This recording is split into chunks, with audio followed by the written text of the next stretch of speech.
prepare to move on to like other things, but we'll do news.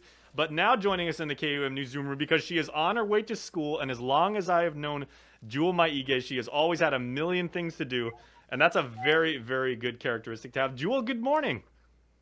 Good morning. Hi, everyone. Hi, Uncle Jason. Hi, Uncle Chris. Now, I promise I'm not on the road. I'm currently sitting in my student parking lot, but it's safe, so no worries. very cool. Well, I know you got school coming up, and that's kind of apropos because you have always been, as long as I've known you, Jewel, someone who's always done so many things. You're a member of the National Honor Society. You were in the Naval Junior ROTC program for Guam High. You were rugby captain, and now you can call yourself a midshipman as you have been appointed to the United States Naval Academy. Congratulations to you and your family.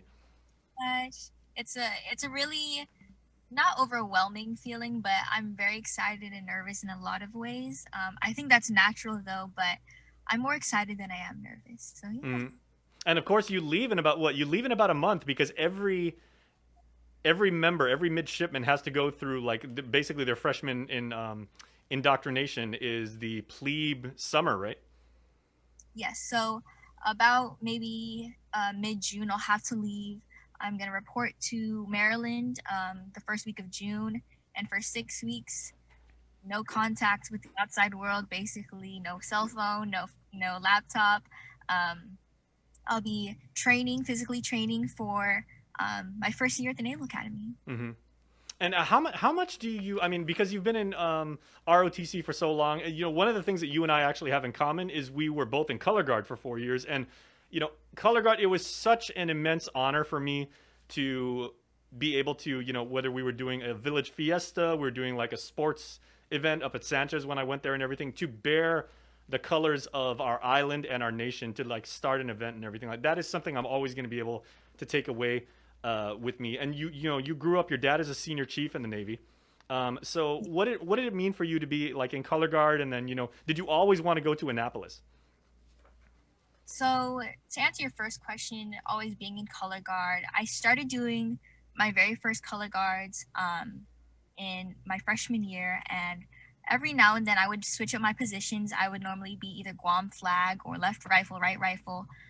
But up until my junior year, that's when I really started commanding my first color guards. My sophomore year and my junior year, I started commanding them, and so, again, bearing the colors of our island and of our country, it's a big honor to do that, even for sports events or retirement ceremonies, things like that. Mm-hmm. And I think it also helped me mold my leadership, just interacting with the different cadets in my company.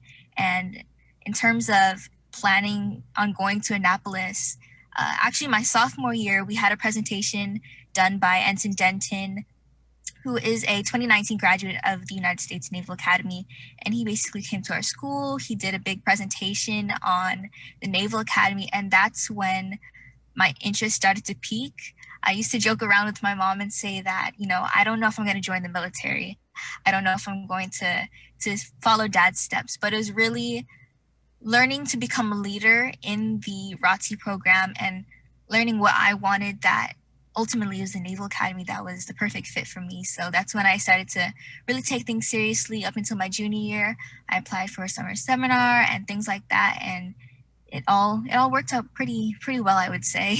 And of course, your mom, Valerie Maigue, a former colleague of ours here, one of the finest reporters I have ever had the honor of being able to work with. And, she's been in journalism for a really, really long time. So we are so happy for her. Your mom actually called me yesterday, and I was just saying, Val, I'm so happy for you and Jeff and everything like that. I'm not at all surprised, but still wildly impressed that Jewel's gotten into Annapolis, because, I mean, it's such an amazing honor. Do you do you have any idea of what you would like to do? Because of course, when you go to Annapolis, you can kind of choose. I believe it's after your junior year, right? You decide whether you want to be a fleet officer in the Navy or you want to go on to the Marine Corps. Do you have like a preference at this point? I would say that out of all the communities I could choose, I would choose to go into the surface warfare community, only because I think it's like you're kind of a jack of all trades at that point. You're able to interact with the different sailors on your boat. You're basically um, I mean, even as a junior officer, you are in a leadership position in some way. And so interacting with a lot of people, I think that's one thing that I'm excited to do, even to drive the boat. And so, yeah, I would go into that Hmm. community. Well, I do have one question for you, Jewel, right? Because I thought about this yesterday. When you graduate from the Naval Academy, right? Technically, Mhm. you are going to outrank your dad. How is that going to be when you come home and I'm sure your parents are going to be beaming with pride and everything like that. But will your dad have to salute you? Technically, yes. Even during ceremonies when you're going into your commissioning, usually you'll have a first salute, and so I'm actually anticipating that my dad's going to be my first salute. I'm 100% sure that he will be, and so And at that's home it's still amazing. dad daughter dynamic. Hmm. I've always been close to my dad growing up, and so becoming an officer in the Navy, where I'll kind of outrank him a little bit, there'll be some a little bit of playful tension there, but of course, he's always going to be my dad. I'll always treat him the same way. Nothing different there in our Well, relationship. he's also a senior chief too, so he's about as high up there as you can get. And I mean, he has earned, Run the all Navy. of the accolades that he has. I mean, I have immense respect for your father. He's always been a good guy. Thank Okay, Jewel, you. take me back real quick though, because was it only Annapolis that you applied to, or what other colleges were you considering when you decided after high school, this is where I want to study? So originally, going into the college application process, I knew I wanted to and go into some kind of commissioning program, um, whether it be the Naval Academy or the NROTC programs that certain colleges have to offer, Hmm. or even OCS if that was the plan. But I applied to 10 universities, Wow. including the United States Naval Academy, and each and every single one of them had a ROTC program, a Navy ROTC program, to include UC Berkeley, UCLA, UC San Diego, UC Davis, as well as University of San Diego. There's a lot on the list, but I So had you a got a few lot of on the West west. Coast schools, and then you got into and accepted the school over in Maryland. Oh yeah, it's exactly Yep. kind of ironic because I was planning to go to the West Coast for my undergrad, but surprisingly, I'm gonna end up on the East Coast where it's a lot more different. But I'm excited. I'm really excited to see how I adapt on the East Coast. I mean, I've visited before, but I've never actually gotten the chance to really settle myself there. So going into this new chapter of my life, especially going to college, it'll be exciting. I'm really anticipating what will happen. Mhm. And did you have to write to Congressman Nicholas and ask for, because typically like our congressional delegates can give appointments to incredibly outstanding, seniors and everything like that. Did he give you an endorsement that helped get into Annapolis? Yes. So actually, the way it works is Good job. members of Congress can give nominations Hmm. to United States Naval Academy or any other service academy applicants. And since we have one delegate, which is Congressman Sid Nicholas, that's how I got my nomination to the United States Naval Academy. Hmm. Now I know you know this because, and you are a Navy kid. Go Navy.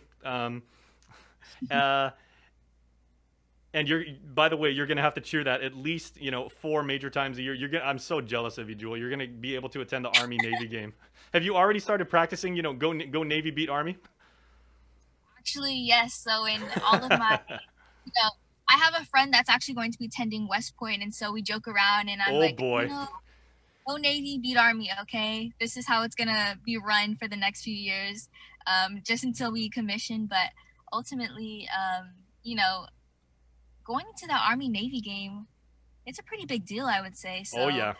I think That's I think I'm required really too. excited for that. Just practicing saying "Go Navy, beat Yeah. Army." That's just prepping me for that one big day in December. I know you know this because I know you're very familiar with Captain Enriquez. He served as a mentor to you. I believe was he your blue and white commander or your officer? He's The blue and gold officer, blue and and so gold they're officer. I'm actually sorry. Yeah. yes, so they're volunteer positions to kind of help out applicants in their area. They're all assigned to a different area, and so Captain Hmm. Enriquez is Guam, obviously, and he was super helpful throughout the process. Even during our interview, it was very comfortable. There was no like weird tension or anything. And he was super supportive throughout the entire process, and I'm very grateful for that. He's a fantastic guy. He's a great ambassador for the academy. But I don't know if you know this, but Guam actually has a great many number of our residents who have gone to Annapolis. The mayor of Ordet Chalampago, Jesse Gogui, is an Annapolis graduate. Dr. Peter Lombard, who comes on this show frequently, he's an eye doctor and knows. And the thing about Annapolis grads is they always get together and they watch the game. I'm sure they're going to welcome you, with open arms into their very, very small, very distinct community and everything like that. So you're in a really good place right now. And and Annapolis grads, we know, naval officers take care of each other. Thank you, thank you. Yeah, I'm do you really do you know excited. of any other members of the Naval Academy that are local that have like reached out to you and extended their congratulations or said this is what you have to look forward to, or this is what the experience is going to be like? In particular, there's one officer that helped me throughout the process. She even proctored my CFA exam, which is the physical exam for the United States Naval Academy application, and that's Angela Carandang.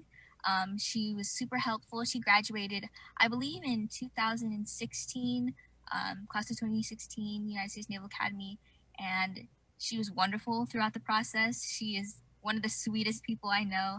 Um, and she, I mean, with all the nerves that come with such a tedious application process, she helped me kind of ease the tension that was there, and it became a lot easier knowing that someone that had gone through the process themselves Hmm. had a lot of confidence in me, and I'm very grateful for that. Okay, well, we're wrapping up here, Jay, Jewel, because I know you got to get to school, and I am not going to keep you from your studies because you've always been very diligent. But I'd like to give you the opportunity to kind of like just thank the people that help you get to this point, because I mean, getting into a service academy is such an amazing achievement for yourself and your family and your support system and everything. So, like, who would you like to thank? So first off, I would like to thank, of course, my family. That includes my mom, Valerie Maigue. Hi, you're probably on the stream. She's watching My right now, dad, I can guarantee. I asked her to join, my but she was too nervous. aw, and as well as my grandparents, Romy and Bella Marquez of Dedido. Hi, they're probably on the stream too. I heard Uncle Chris introduce them onto the stream. And on top of that, my ROTC instructors, they've been dealing with my, not shenanigans, but they've been dealing with me for a few years now. So I'm very grateful that all of them have been supportive throughout the entire process, as well as my counselor, Miss Taitano. She's one of the sweetest ladies that I know. So I'm really grateful that for the past 4 years I've been able to bug her in her office about college, and we see where it ended up, as well as again Angela Carandang. I'm very grateful that she helped me through the application process. Congressman St. Nicholas for his nomination, and I thank his staff for being so helpful throughout the process. And yeah, there are a lot of people to thank, and I'm so grateful that you know, with everyone that's helped me, even my friends and family who, you know, just supported me emotionally throughout this entire process. Of course it's been tough and it's been challenging at times, but ultimately I think that there are so many people that I'm grateful for the support and for the love that they've showed me throughout this entire thing, that you know my heart goes out to a lot of these people. And so yeah, I'm very grateful for everyone who supported me.